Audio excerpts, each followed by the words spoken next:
जय श्री स्वामी विश्वानंद दादाजी की। जय श्री राधा जी। दादाजी, लास्ट टाइम का एक सवाल था, आप बोले थे नेक्स्ट ज्ञान में करूंगा, इमेजिनेशन वाला। और बॉडी कलर वाला भी था। स्किन कलर अच्छा। क्या होता है? हम्म। इमेजिनेशन। देखो, एक शब्द है इमेजिनेशन और एक शब्द आता है इमेज। क्या शब्द है? इमेज। तो जो भी धर्म ग्रंथ है, बाइबल है, कुरान है, जैन अवेस्ता है, इसमें ऐसा लिखा गया है कि परमात्मा ने इंसान को अपनी शक्ल में बनाया, अपनी इमेज में बनाया। ऐसा लिखा हुआ है। परमात्मा ने इंसान को अपनी शक्ल में बनाया। कौन सी वाली शक्ल? एक होती है अकल और एक होती है शक्ल। उसको बोलते हैं शक्ल सूरत। शक्ल सूरत से अंधा है क्या? ऐसा कभी सुना है आपने? शक्ल सूरत, सूरत निरत, ये शब्द है जो कोडिंग शब्द है। ये सारे अपनी सूरत में बनाया। सूरत किसकी है? सूरत पिया की, न छिन बिसराई। सूरत पिया की। किसकी है? पिया। पिया मतलब परमात्मा। तो ये परमात्मा की सूरत है। परमात्मा ने अपने जैसा इंसान को बनाया। क्या बनाया? इंसान को क्रिएटर बनाया। मैंने अभी स्टार्ट में ही बोला कि ये कपड़े, इसका इन्वेंशन, इसकी खोज इंसान ने की।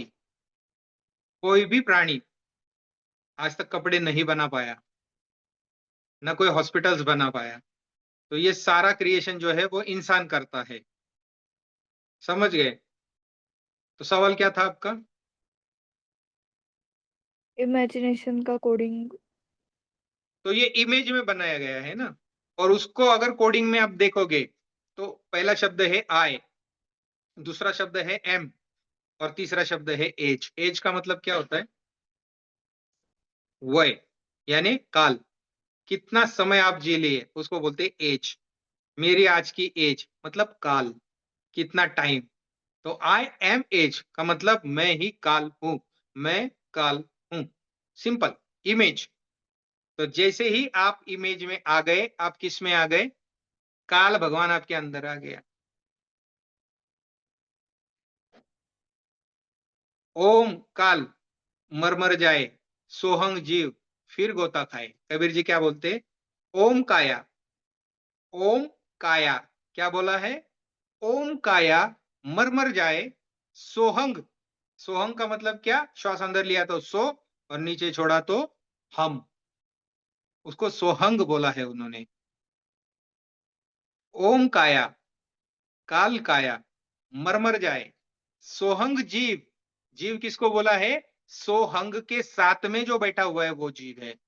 सोहंग जीव फिर गोता खाए, यानी फिर से जन्म और मृत्यु के चक्कर में घूमेगा। ओम काया मर जाए। तो ये काया, ओम क्या होता है? मरता है, इसका मतलब। जैसे ज्ञानेश्वर महाराज ने बोला है, ओम नमो जी आद्या। उससे भी बड़ा कोई है जिसको आद्या बोला जाता है।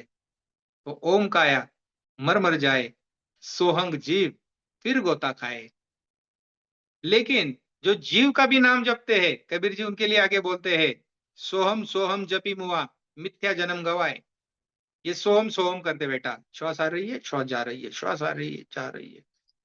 आगे बढ़ो। उल्टा पवन ठोकर मारे, खोले दरवाजा।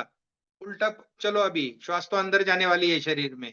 अंदर बाहर, अंदर बाहर, एक सर्कल है नाभि से। अंदर बाहर, अंदर बाहर, अंदर बाहर। उल्टा करो उसको। ये क्रिया है। ऊपर भी चलो। तो ये इशारे होते हैं। वो कोई, उनको ये नहीं होता कि ये सत्संग में ये चल रहा है, इसको नाम रखो। जो भी संत हो जाते हैं ना, वो सीधी बात करते हैं कि ये ऐसा है, भाई चलना है चलो, नहीं चलना है मत चलो। कबीर खड़ा बाजार में, लिए उठाए हाथ, जो घर वारे अपना, चले हमारे साथ। कबीर जी क्या बोल रहे हैं?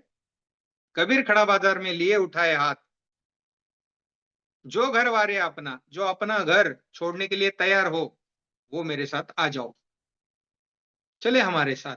क्योंकि फिर ऐसा घर देंगे कि जिस घर से आपको कोई बाहर नहीं निकालेगा। अभी आप जिस घर में रहते हो, ये भाड़े के शरीर, इसमें से आपको निकाला जाएगा एक दिन कि बस हो गया, इसका किराया पूरा हो गया, अभी निकलो। और किसको पता है कि कितना किराया भरा गया है? कल को अगर वो एक्सीडेंट जैसा हुआ, वैसा अगर होता है तो कोई भी मर सकता है। एक बम गिरा तो कोई भी मर सकता है, और ऐसी घटनाएँ क्या होती नहीं है? इसी दुनिया में तो होती है ऐसी घटनाएँ। और हम क्या देखते नहीं है, न्यूज़ में पढ़ते नहीं है, या कभी हमने सुना ही नहीं है कि ऐसी घटनाएँ होती है। तो ऐसे दुनिया में आप लोग चैन से कैसे रह सकते हो? सिंपल सी चीज़, मृत्यु अगले क्षण पे है, जीवन इस क्षण में है।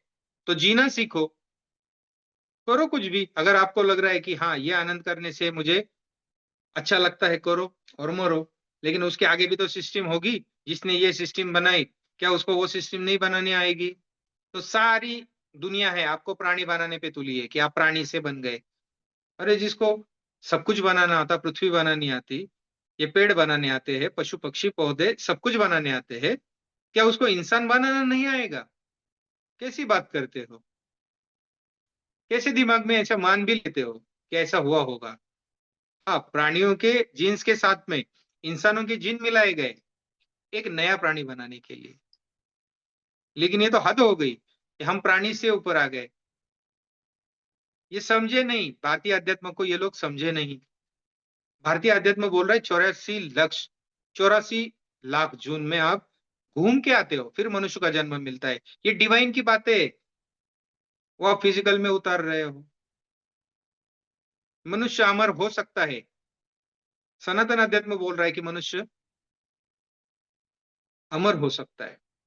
ये मशीन रोबोट्स बना रहे हैं अमर बनाने के लिए। भारतीय अध्यात्म को समझे ही नहीं आप लोग। तो थोड़ा-सा रुको और देखो कि भारतीय मनीषी क्या बोलना चाह रहे हैं। भारतीय महर्षि क्या बोलना चाह रहे हैं।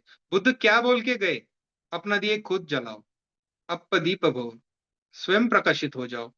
तो कोई बाहर से आके तुमको प्रकाशित करेगा क्या? बुद्ध ये बोल रहे हैं। तो उसको सुनो, ये क्या बोल रहे हैं। आप उसको मशीन में लाने की, हर चीज़ को मशीन में लाने की कोशिश। अब दादाजी बोल रहे हैं कि परमात्मा बनो, परमात्मा बना जा सकता है, बीज पेड़ हो सकता है।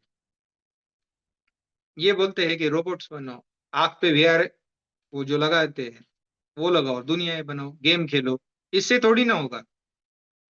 कागज़ के फूलों से क्या वो सादगी मिल सकती है? बिल्कुल नहीं। असली फूल थोड़े दिन खिलेंगे और मुरझा जाएँगे। सुबह एक फूल मिला, एक फूल, अब मुरझाना शुरू हो गया। क्या मतलब है? यही तो जीवन है, यही तो जीवंतता है। इसको समझो। अगर ये समझ गए, तो हर चीज़ में आपको कोडिंग नज़र आएगी। और अध्यात्म जो है वो लेने-देने की चीज़ है। जब मिल रही है तो ले लो, नहीं चाहिए तो आप अपनी मर्ज़ी के मालिक।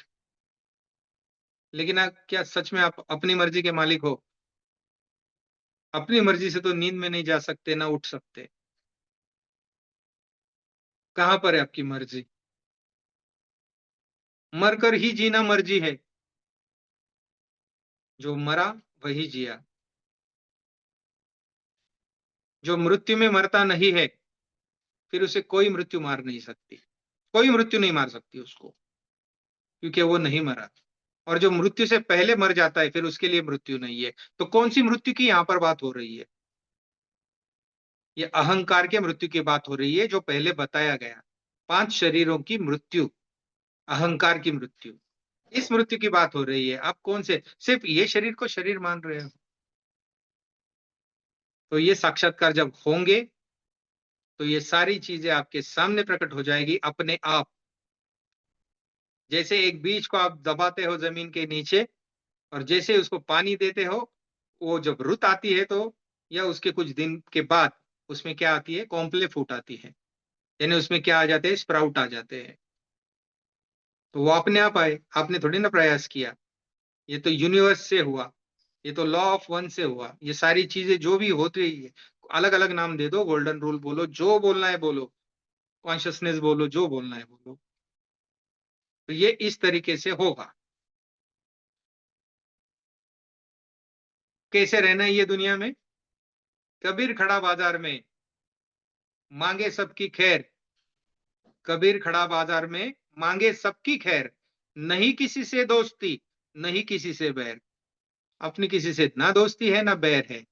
पानी में जैसे कमल है, बस उस अवस्था में आ जाओ कि ये जिंदगी मिली है, क्यों मिली है, क्या रोल है मेरा ये पृथ्वी पे, मैं क्या देके जाऊंगा ये पृथ्वी को, या मैं अपने लिए क्या अर्जित करके जाऊंगा, क्या पाके जाऊंगा।